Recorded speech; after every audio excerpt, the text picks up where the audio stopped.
അങ്ങനെ നമ്മുടെ താമരപ്പൂവിന്റെ ഇതളുകളും അതുപോലെ തണ്ടും നമ്മൾ ഈ പാത്രത്തിൽ സെറ്റ് ചെയ്തിട്ടുണ്ട്. ഇനി നമുക്ക് നമ്മുടെ കെമിക്കൽ പ്രൊസീജിയേഴ്സ് തുടങ്ങാൻ നേരമായി. ഇനി നമുക്ക് ഇതിനെ ഡീകമ്പോസ് ചെയ്തെടുക്കണം.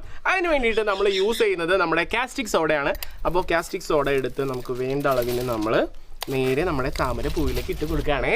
അപ്പോൾ ഇത് വേണ്ട അളവിനുള്ള കാസ്റ്റിക് സോഡ നമ്മൾ പൂവിലും അതുപോലെ തന്നെ നമ്മൾ തണ്ട് മുറിച്ച് വെച്ച് ഇണക്കണയിലും ഇട്ട് കൊടുക്കുകയാണ്. അപ്പോൾ തണ്ട് നമുക്ക് ആവശ്യം വരുമോ എന്നുള്ള കാര്യം നമുക്ക് ഉറപ്പില്ല.